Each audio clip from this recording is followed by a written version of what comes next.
Actually એવું જ છે આપણા કલ્ચરમાં. અત્યારે જે સનાતન લોકો કરી રહ્યા છે એ બસ બહારથી સનાતન છે. ચાંદલો કરવાથી, કુર્તો પહેરવાથી, બાલ લાંબા કરવાથી તમે સનાતની નથી થઈ જતા.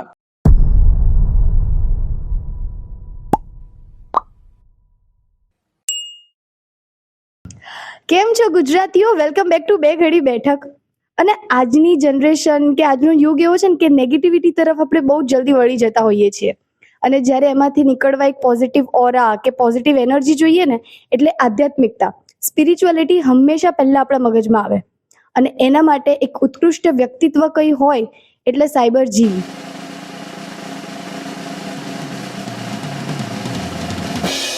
એમને મળીએ. એમને બહુ જ ઇન્ટરેસ્ટિંગ પ્રશ્નો પૂછે. વિડીયો એન્ડ સુધી જરૂરથી જોજો. તો સૌ પ્રથમ તો કેમ છો તમે? બસ એકદમ ફર્સ્ટ ક્લાસ. તમે કેમ છો? એકદમ મજામાં. હવે મેં જે ઇન્ટ્રો તમારો આપ્યો એટલે સ્પિરિચ્યુઆલિટી શબ્દ, એનો સાચો અર્થ શું છે? આધ્યાત્મિકતા મારા માટે એવી છે કે બે આંખ બંધ કરીને અંદરની આંખથી દેખાય, બે કાન બંધ કરીને અંદરના કાનથી સંભળાય, બહારનું મુખ બંધ કરીને અંદરનો અવાજ નીકળે, અને બંને શ્વાસ જે અંદર બહાર કરીએ છીએ બંધ થઈને બંને શ્વાસનો અંદર સંગમ થઈ જાય, એ આધ્યાત્મિકતા છે. વાહ. હવે એવું કહેવાય છે કે જ્યારે તમે આધ્યાત્મિકતાના રસ્તે જાઓ ને તો એક ગુરુની તમને જરૂર હોય. તો આ ગુરુ કોણ, કેવા, અને એનું મહત્વ શું? ગુરુ જરૂરી નથી કે મનુષ્ય શરીરમાં જ હોય. ગુરુ કોઈ પણ હોઈ શકે છે. ચાલતા ફરતા તમને ફૂલ દેખાય એ પણ ગુરુ હોઈ શકે છે. જેમ દત્તાત્રેયના 24 ગુરુ જે હતા એ કુદરતી ગુરુ હતા, એ જ રીતે તમારા પણ કોઈ પણ ગુરુ હોઈ શકે છે, ભલે નાનો હોય મોટો હોય. બટ તમે જો આધ્યાત્મિક યોગ સાધનાના પાથ પર ચાલવા માંગતા હોવ તો તમારા માટે કોઈ સિદ્ધ મનુષ્યની જરૂરિયાત છે. અને એ ના હોય તો તમે પોતે તમારા ધ્યાનને ગુરુ બનાવી શકો છો. બટ લોકો કશું કરતા નથી, પલાઠી વરાતી નથી અને ગુરુ શોધવા નીકળી જાય છે. ગુરુ એની મેળાએ ખુદ તમારા જીવનમાં પ્રવેશ કરે છે, ગમે રીતે. એવું જરૂરી નથી મનુષ્યના શરીરમાં જ, કોઈ પણ રીતે આવી શકે છે. બટ તમારે એના માટે ગુરુને લાવવા માટે પહેલા ધ્યાન શરૂ કરવું પડશે. તો તમે ધ્યાન કરશો, ઓટોમેટિકલી તમને તમારો રસ્તો મળશે. પણ પહેલા પલાઠી વારવી પડશે, જે બહુ જ મુશ્કેલ છે. હવે આપણે પલાઠી વાળવાની વાત કરી એટલે યુવાનો મારા મગજમાં પહેલા આવ્યા. અને હનુમાનજીના જીવનના એક એવો ગુણ કે જે હાલની જનરેશને લેવો જોઈએ, તો એ કયો હશે? હનુમાનજીને આપણે બસ ખાલી બલવાળા ભગવાન સમજી રહ્યા છે, બટ એવું નથી. બલ બુદ્ધિ વિદ્યા દેહુ મોહી હરહું કલેશ વિકાર. બુદ્ધિના પણ એ બહુ જ મોટા જ્ઞાતા હતા. તો આ હનુમાનજીની જે પણ લોકો બધી વાર્તાઓ કરી રહ્યા છે, હનુમાન ચાલીસા કરી રહ્યા છે, જે મૂળ છે એ તો સમજી જ નથી રહ્યા કે તમારા બલને બુદ્ધિ બંનેને ભેગું કરીને તમારે ચાલવું પડશે. જો તમે બલને બસ ખાલી યુઝ કરશો, તમારી ઉર્જાને યુઝ કરશો, તો પછી એ બ્લેક મેજિક થઈ જાય કે વ્હાઇટ મેજિક ખબર ના પડશે. એટલે બલ ને બુદ્ધિ બંને જ્યાં ભેગી થાય એનું નામ હનુમાન અને એનું નામ પ્રાણ. તમે હમણાં હનુમાન ચાલીસાની વાત કરી, તો ડિપ્રેશનમાંથી નીકળવા શું હનુમાન ચાલીસા સાચે જ હેલ્પફુલ રહે છે? તમે કોઈ પણ વસ્તુ મગજથી બસ સંકલ્પ કરી લો, ભલે તમે હનુમાન ચાલીસા બોલો કે કોકોકોલા પેપ્સી એ કરતા રહો, એનાથી કોઈ જ ફરક નથી પડતો. બસ તમારા મનની આ બધી વાતો છે. હા, થોડી ઘણી તમારી મદદ કરી શકે છે હનુમાન ચાલીસા, બિકોઝ ત્યાં તમારી શ્રદ્ધા જોડાયેલી છે. અને ભક્તિનું બીજું નામ શ્રદ્ધા પર ચાલે છે, ફેથ પર ચાલે છે, અને ભક્તિ કહેવાય છે. તો હા, તમારી એ રીતે ડિપ્રેશનમાંથી નીકળવાની મદદ કરી શકે છે. બટ કોઈક બીજા રિલિજનમાંથી કોઈક માણસ આવે અને એના માટે તો હનુમાન ચાલીસા કોઈ મહત્વની નથી. હવે એ જીસસ કરે તો એના માટે જીસસ મદદ કરશે. તો એ જ રીતે શ્રદ્ધાની વાત છે. બટ હા, જ્યાં વાત આવે હનુમાન ચાલીસાની, તો આ વર્ષો પહેલા લખવામાં આવી છે.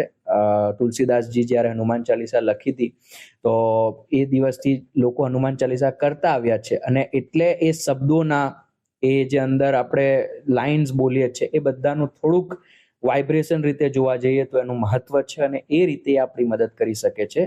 એ જ રીતે દત્ત બાવણી છે, જે આપણા ગુજરાતીઓની અંદર ફેમસ છે, તો એ પણ એ જ રીતે બનવામાં આવી છે. બજરંગ બાણ છે, શિવ ચાલીસા છે, ઘણું બધું છે.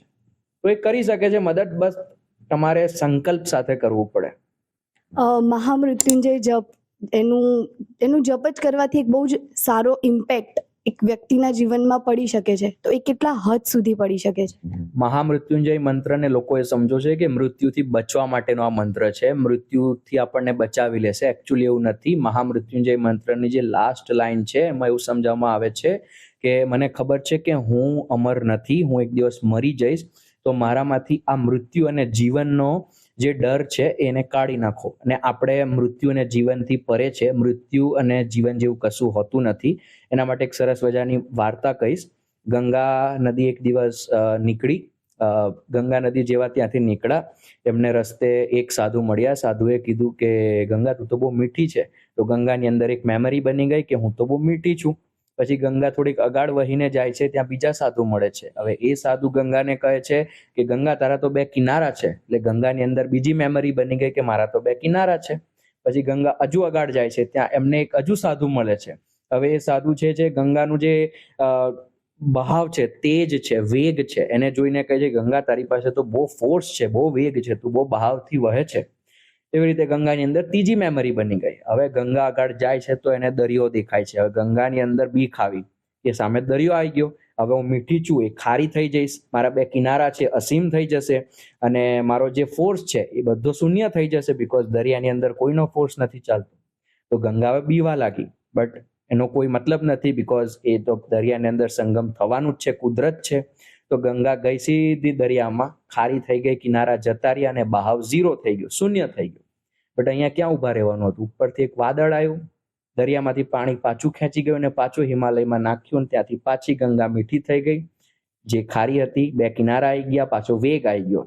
એટલે અહીંયા જન્મ અને મૃત્યુ જેવું કશું છે જ નહીં. બસ આ એક સાયકલ છે, અને આ સાયકલની બહાર નીકળવું એને કહેવાય મૃત્યુ અને જીવનના મોક્ષ લેવા. સાચું મોક્ષ આ છે. અને મહામૃત્યુંજય મંત્રની જે લાસ્ટ લાઈન છે આ જ સમજાવે છે કે મને ખબર છે કે હું અમર નથી, હું મરી જઈશ, બટ એ બસ મારું શરીર મરે છે. મને આ મૃત્યુ અને જીવનનો જે માયાજાલ છે એનાથી પરે કરી દો. એના માટે આ મંત્ર છે. બીજું આ મંત્રનું મહત્વ એ છે કે આ કર્મ માટે કામ લાગે છે.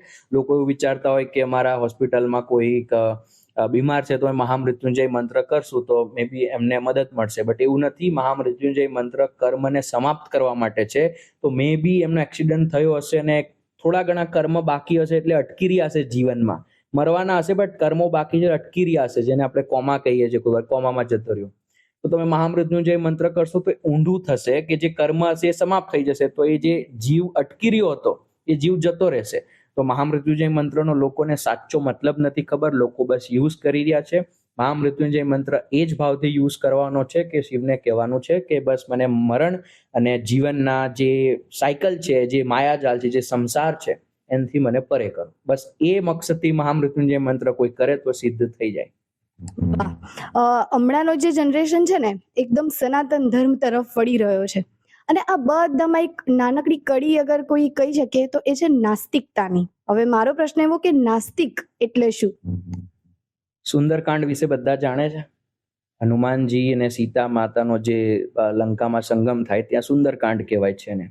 જ્યારે હનુમાનજી ઝાડ પરથી જમ્પ કરે છે અને સીતા માતાની સામે જાય છે, તો સીતા માતા બી જાય છે કે તું કોણ છે? તો હનુમાનજી કહે છે કે હું રામનો દૂત છું. તો સીતા માતા કહે છે કે એવું તો કોઈ પણ કહી શકે, બહારથી તો બધા ગમે કહી શકે કે તું રામનો દૂત છે, પ્રૂવ કરીને બતાવ. ત્યારે હનુમાનજી જે વીટી હોય એ આપે છે ને ત્યારે પ્રૂવ કરે છે. એકચ્યુઅલી એવું જ છે આપણા કલ્ચરમાં અત્યારે જે સનાતન લોકો કરી રહ્યા છે એ બસ બહારથી સનાતન છે. ચાંદલો કરવાથી, કુર્તો પહેરવાથી, બાલ લાંબા કરવાથી તમે સનાતની નથી થઈ જતા. તમે પેન્ટ ટી શર્ટ પહેરો તો પણ સનાતન અંદરથી થાય છે. અને એના માટે એક બીજી નાની વાર્તા કહું જે મજા આવશે. એક સાધુને એક ઉંદરડું મળ્યું અને ઉંદરડાએ કીધું કે મને ઉંદરડું નથી રહેવું, મને બીક લાગે છે બિલાડી હતી, તો મને બિલાડી બનાવી દો. તો હવે સાધુએ ઉંદરડાને બિલાડી બનાવી દીધી. હવે બિલાડી જે છે એ અંદરથી તો ઉંદરડું જ રહ્યું, ખાલી બહારથી બિલાડી બની ગઈ. તો હવે બિલાડી સાધુને એમ કહે છે મને બીક લાગે છે કૂતરાથી, મને કૂતરો બનાવી દો. તો હવે સાધુએ એને કૂતરો બનાવી દીધું. કૂતરો પણ અંદરથી રહ્યો ઉંદરડું જ. તો કૂતરો એમ કહે છે કે મને બીક લાગે છે વાઘથી. તો સાધુને કે મને વાઘ બનાવી દો. તો સાધુ કે એલા હવે તને વાઘ ના બનાવાય, તને બે વસ્તુ અલગ અલગ બનાવી, બટ અંદરથી તું હજુ એવો ને એવો જ છે. આનું નામ નાસ્તિકતા છે. લોકો યુટ્યુબ પર જોઈશે, બધા બાબાજીઓને જોશે અને ચાંદલો કરીને ચાલ્યા જશે. એવું કહેશે કે હું સનાતની છું, સનાતન ધર્મનો પ્રમોશન કરું છું, કટ્ટર હિન્દુ છું. આ બધી વસ્તુ બસ બહારથી લોકો કરી રહ્યા છે, અંદરથી કંઈ નહીં. આનું નામ નાસ્તિક. અંદરથી પણ કંઈ જ ના હોય ને બહારથી પણ કંઈ જ ના હોય ને એ માણસ મારા માટે આસ્તિક કહેવામાં આવે છે. બટ આજકાલના લોકો બધા નાસ્તિક છે. વાહ વાહ. હવે મેં જેમ જનરેશનની વાત કરી, ટેકનોલોજી બહુ જ સારી રીતે આગળ વધી રહી છે, અને એમાં સૌથી ઇમ્પોર્ટન્ટ એટલે કે એઆઈ. હવે મારો એવો પ્રશ્ન છે કે સ્પિરિચ્યુઆલિટી અને એઆઈ આ સાથે બંનેનું ફ્યુચર કેવું હશે, એ કેટલું ઇમ્પેક્ટફુલ હશે?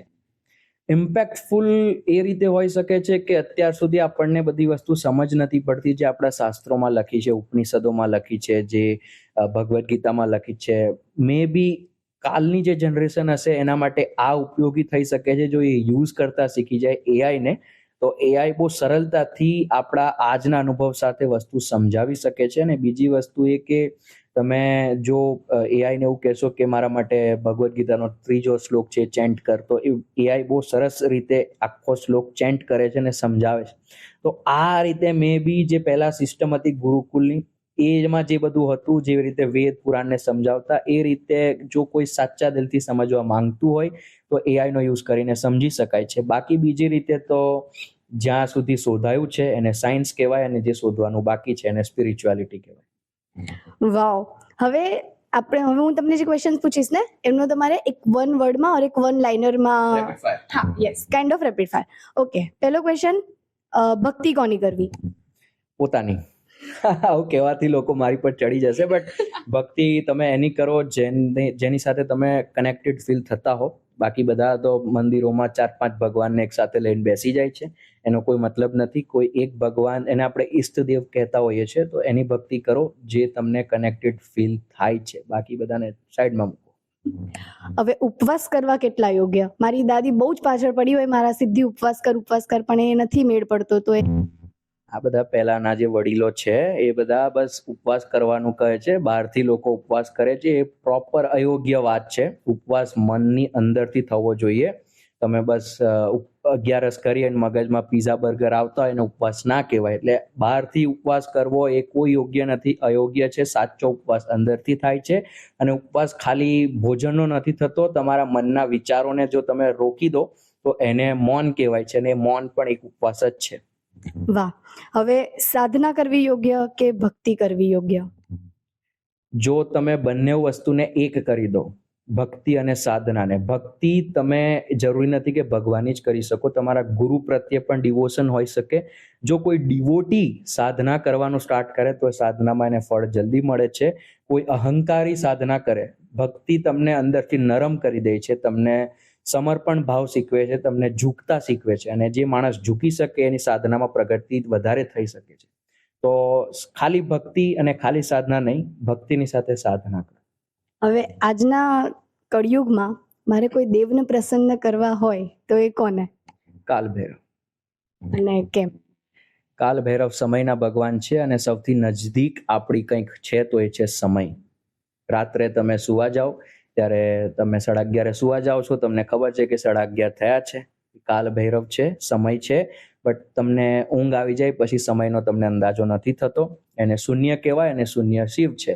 તો શૂન્યને સમજવું થોડુંક અઘરું છે, બટ આ જે સમય છે એને સમજવું હેલ્લો છે. તો કાલભૈરવને તમે જલ્દી પ્રસન્ન કરી શકો છો. એટલે તમારા હાથમાં કે તમારા આજુબાજુ જે ઘડિયાળ છે ને, એ ખાલી ઘડિયાળ નથી, એ બહુ જ મહત્વનો ભાગ છે તમારા જીવનનો. વિડીયો ગમ્યો હોય તો એને લાઈક કરો. તમારા ફ્રેન્ડ્સ, ફેમિલી કે આ ધરતી પર તમે જેમને ઓળખતા હોય ને બધાને વિડીયો ફટોફટ શેર કરી દો. કમેન્ટ્સમાં તમારા વિચારો, તમારા પ્રશ્નો જરૂર લખજો. સરનું તમને શું કન્ટેન્ટ ગમે છે, કેટલું ગમે છે, એ બી બધું જણાવજો. ડિસ્ક્રિપ્શનમાં તમને સરની બધી ડિટેલ્સ બધું જ મળી જશે. એન્ટરટેનિંગ અને ઇન્ફોર્મેટિવ કન્ટેન્ટ માટે બે ઘડી બેઠકને હમણાં જ સબસ્ક્રાઇબ કરો. Thank you so much for watching this video. By.